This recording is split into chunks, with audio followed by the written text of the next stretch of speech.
Franko Gržičić, Josip Mijuć i Ivan Seletković novi su đakoni Riječke nadbiskupije. Zaredio ih je riječki nadbiskup koadjutor Monsignor Mate Uzinić 4. rujna na svečanom liturgijskom slavlju u Kapucinskoj crkvi Gospe Lurdske u Rijeci, a svoje "Evo me" izrekli su pred mnogobrojnim svećenicima, obitelji i prijateljima.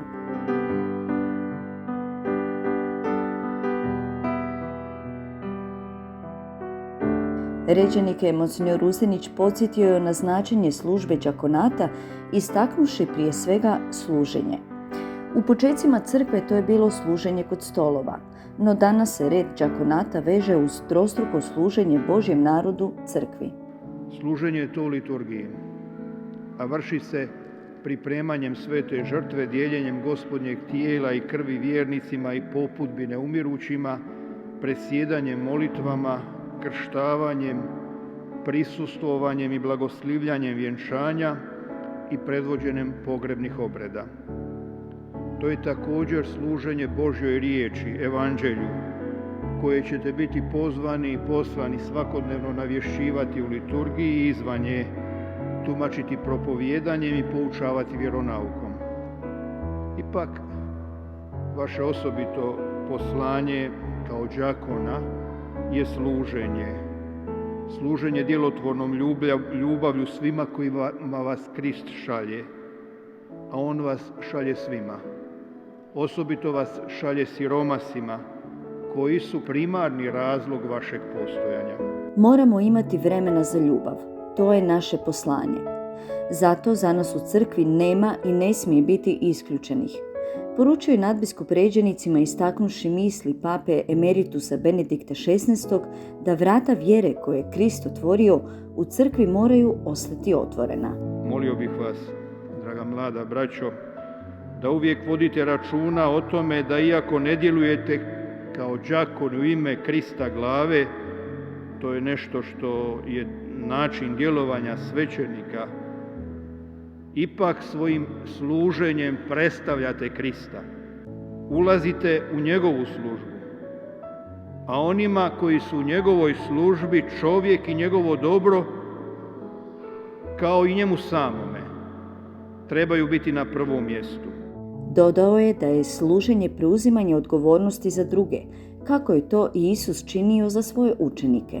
Evo, to je ono što On šalje danas činiti i vas i sve nas, crkvu.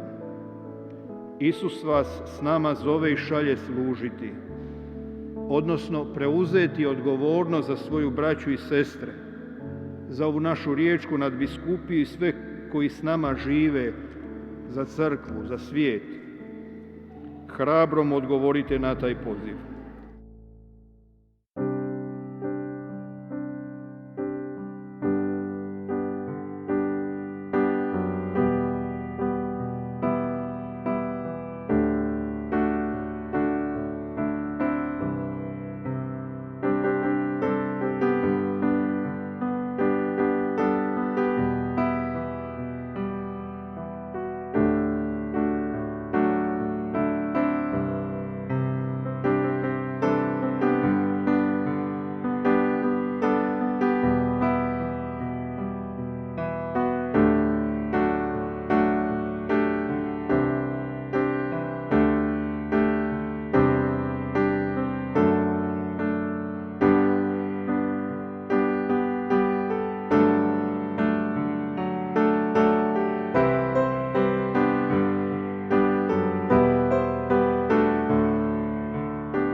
Na kraju misnog slavlja u ime ređenika emotivnu zahvalu uputio je velečasni Ivan Seletković.